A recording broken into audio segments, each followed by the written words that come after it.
کہ ایک مسلمانوں کے ایک رہے ہوئے ہیں سائنٹسٹ رہے ہوئے ہیں جن کا پورا نام ہے ابو العباس احمد بن محمد بن کثیر بن فرغنی، اور ان کا جو ویسٹرن بکس کے اندر جو لیٹن کے اندر ٹرانسلیشن ہوئی بھی ہے وہ ہے الفریگنس. یہ جو تھی ایسٹرونومر تھے بغداد کے. بغداد بھی اپنے وقت کا ایک ایسا شہر تھا کہ اس شہر یہ پہلا شہر ایگزسٹ نہیں کرتا تھا. عباسی دور کے اندر اس کو بنایا گیا تھا اس شہر کو، اور اس کے ارد باؤنڈری وال بنائی گئی تھی اور اس کو فرام اسکریچ کنسٹرکٹ کیا گیا تھا. اور ود ان فیو ڈیکیڈس یہ دنیا کا سب سے موسٹ پاپولیٹڈ اکنامیکل کیپٹل بن چکا تھا.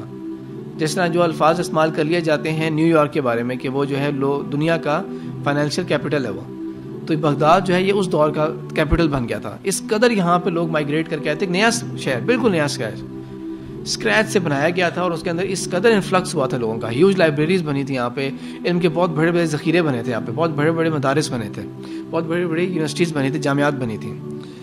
تو یہ وہاں کے تھے. اور ان کے بارے میں یہ آتا ہے کہ ان کی سب سے میجر کنٹریبیوشن کیا تھی کہ انہوں نے ارتھ کا جو ڈائیمیٹر تھا وہ کیلکولیٹ کیا تھا 9th سینچری کے اندر، 800 سمتھنگ کے اندر. یعنی کہ 9th سینچری کی کیا بات کریں ہم لوگ، 1200 سال سے بھی پہلے کا وقت ہے، جب پوری دنیا باقی یہ سمجھ رہی تھی کہ شاید یہ جو دنیا ہے نا یہ تو فلیٹ سرفیس ہے.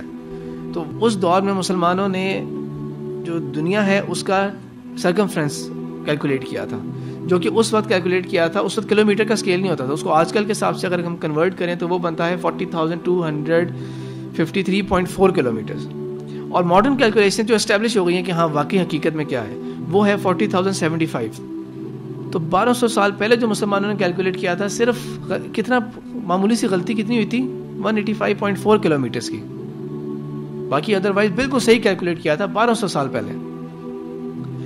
اور یہ جو مون کے اوپر جو کریٹرز ہوتے ہیں، یہ جو گھڈے سے بنے ہوتے ہیں چاند کے اوپر، اگر آپ نے چاند کے کلوز اپ تصویریں دیکھیں اور کریٹرز ان کو بولتے ہیں انگلش کے اندر، تو اس کے جو ہے ناسا نے مختلف نام رکھے ہوئے ہیں. ان میں سے ایک کریٹر جو ہے وہ مختلف جو ایسٹرولوجی کے سائنٹسٹ رہے ہوئے ہیں وہ ایک انہی کے نام کے اوپر رکھا ہوا ہے.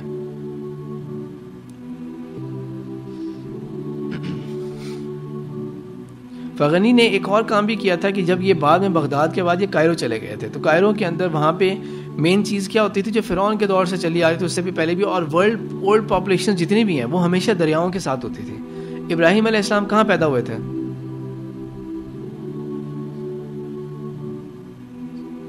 ابراہیم علیہ السلام کے بارے میں آپ لوگوں نے تاریخ نہیں پڑھی ان کے بارے میں؟ بابل نام ہوتا تھا ملک کا، اس کا ایک شہر ہوتا تھا وہاں پیدا ہوئے تھے. بابل آج کل کا عراق میں آ جاتا ہے اور ابھی بھی ایگزسٹ کرتا ہے، دریا کے بالکل ساتھ ہے. ابراہیم علیہ السلام کی بات کتنی پرانی ہے؟ تقریباً 4000 سال سے بھی زیادہ پرانی بات ہے. یہ فرعون والا جو دور تھا یہ سارا ابراہیم علیہ السلام کے دور میں بھی ایک فرعون والا واقعہ ہے. وہ یہ جو بادشاہت کی جو نسل تھی یہ تب بھی تھی. وہ کہاں تھے؟ وہ نائل کے ساتھ تھے، یوفریٹس کے ساتھ بابل کے رہنے والے تھے. اس کے علاوہ اور دنیا کی سب سے اولڈسٹ سویلائزیشن کہاں پائی جاتی تھی؟ Indus valley civilisation. تو پرانی سویلائزیشن جتنی بھی تھیں دریاؤں کے ساتھ تھیں، جہاں پہ پانی کی سپلائی ہے، جہاں پہ مچھلی بھی مل رہی ہے، جہاں پہ ایک سسٹینس مل رہا ہے، خوراک مل رہی ہے، سب کچھ چیزیں پرووائڈ ہو رہی ہیں، تو وہاں پہ شہر آباد ہوتے تھے. اور یہ ڈیفینس کے لیے بھی بہت اچھا ہوتا تھا کہ ایک سائڈ کے اوپر دریا ہے تو پروٹیکشن ہے ایک سائڈ کے اوپر. تو پرانے شہر جتنے بھی ہیں، پرانی آبادیاں جتنی بھی آپ دیکھیں جو اولڈسٹ سویلائزیشنز ہیں وہ دریاؤں کے ساتھ ہیں. وہ تو نائل کے ساتھ یہاں پہ کیا ہوتا تھا، نائل میں ہر سال کیا ہوتا تھا کہ پانی کا جو بہاؤ ہوتا تھا اس کے اوپر ڈیپینڈ کرتا تھا کہ ان کے کراپ کیسا ہوگا. ایک خاص لیول کا فلڈ آنا چاہیے تھا. خاص لیول کا اگر فلڈ آئے گا تو پھر وہ سارا زمین کے اوپر پھیل جائے گا. زمین کے اوپر پھیلے گا تو اس کو فرٹائل کر دے گا. پھر وہ زمین فرٹائل ہوگی، بہت اچھا جو ہے ہارویسٹ آئے گا. اور اگر بارشیں نہیں ہوئی یا پانی نہ آیا، فلڈ نہ ہوا، تو اس سے کیا ہوگا کہ نائل جو ہے بارشیں تو ہوتی نہیں تھی، نائل کے اگر فلڈ نہ آیا تو وہ ظاہر بات ہے اوور فلو نہیں ہوگا، تو پور کراپس ہوں گے. اور اگر بہت زیادہ اوور فلڈنگ ہو گئی تو وہ الٹا کاؤنٹر پروڈکٹیو ہو جائے گا، اس کا اور زیادہ نقصان ہو جائے گا. تو اس کی کیلکولیشن جو ہوتی تھی اس کے لیے کیا انہوں نے کیا بنایا تھا، انہوں نے نائل کے پاس، جس کو آج کل کے حساب سے پھر جو ماڈرن ویسٹرن ہیں انہوں نے اس کا نام رکھ دیا نائلو میٹر، کہ اس کو کیلکولیٹ کرنے کے لیے کہ نائل کے اندر کیا ڈیپتھ ہے. نائل کے بالکل ساتھ ایک اس طرح کی بلڈنگ بنا دی جس کے اندر سے یہ ہے، یہ جو ٹاپ کے اوپر نظر آ رہا ہے آپ کو، یہ اس کی بار ہے، ٹاپ بار، اور یہ پہلے نیچے جاتا رہتا ہے ملٹیپل فلورز. یہ ملٹیپل گیٹس ہیں اس کے، یہاں پر ملٹیپل گیٹس ہیں اس کے. اور ڈپینڈنگ آن جب وہ سیزن آتا تھا تب اس کے مختلف گیٹس کھولے جاتے تھے اور پانی کا لیول مختلف موقعوں کے اوپر فائنڈ آؤٹ کیا جاتا تھا. ارلی وارننگ سسٹم بھی ہوتا تھا کہ اگر پانی اتنی سپیڈ سے بڑھتا جا رہا ہے اس کا مطلب ہے ڈیزاسٹر آنے والا ہے, تو کیا کیا جائے, ریٹریٹ کیا جائے. یہ ڈیزاسٹر مینجمنٹ کا ایک سلسلہ بنایا تھا وہاں پر. پھر اس کے ساتھ ساتھ ایک اور ضروری کام کیا تھا اس سے یہ بھی ہوتا تھا کہ ڈپینڈنگ آن کہ اس دفعہ آئیڈیل آیا ہے یا بہت زیادہ ہو گیا یا بہت کم ہو گیا. اگر تو درمیان میں آتا ہے تو پھر تو ٹیکس کا لیول کیا ہوگا, اگر کم ہے تو اس کا مطلب ہے کہ زیادہ ٹیکس اس سال نہیں لینا ہم نے.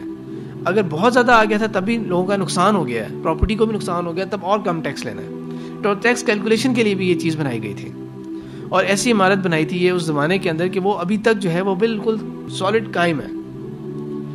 آرکیٹیکچر اور ہر لحاظ سے ایک بہت یونیک پیس ہے یہ. پھر اس کے علاوہ ایک اور خاص بات بھی ہے اس کے اندر, جو کہ یہاں پہ آف کورس اس پکچر کے اندر نظر نہیں آ رہا صحیح طرح سے. یہاں پہ آپ کو نا آیات نظر آئیں گی لکھی ہوئی, اس طرح مختلف جگہوں کے اوپر, مختلف لیولز کے اوپر ہے. یہ ایک ایگزامپل ہے جہاں پر سائنس اور قرآن کو کس طرح اس دور کے مسلمان ساتھ لے کے چلتے تھے, کہ جو مختلف لیولز ہیں نا, جب پانی نہیں آیا تھا, بالکل بھی وہ نہیں ہوا, پانی زیادہ آیا ہی نہیں, خشک سالی ہے, تو قرآن کی وہ آیات جن کے اندر خشک زمین کا ذکر آتا ہے ان کا ذکر ہے. جب اللہ تعالیٰ کی رحمت کی بات ہوتی ہے تو ان آیات کا ذکر اس لیول کے اوپر ہے جہاں پر بیسٹ جو آئیڈل تھا, اور جہاں پہ بہت زیادہ آ جاتا ہے وہاں پہ تباہی اور ان چیزوں کا ذکر آتا ہے, اور اللہ تعالیٰ کی ناراضگی کی آیات اور اس طرح کی چیزیں مینشن ہوئی ہیں. تو یہ ایک بیسٹ ایگزامپل ہے کہ ایک مسلمان جو ہے وہ بہترین اپنے دور کا ٹاپ لیول کا ایسٹرونومی کی فیلڈ میں بھی ہے, آرکیٹیکچر بھی اس کو بہترین طریقے کا آتا ہے کہ اس نے اتنی زبردست چیز بھی بنا لی ہے, اور اس کو دین کا بھی اتنا اچھا علم ہے کہ اس کو پتہ ہے کہ کون سی آیت کہاں کوٹ ہوتی ہے. ایک بیسٹ ایگزامپل ہے یہ.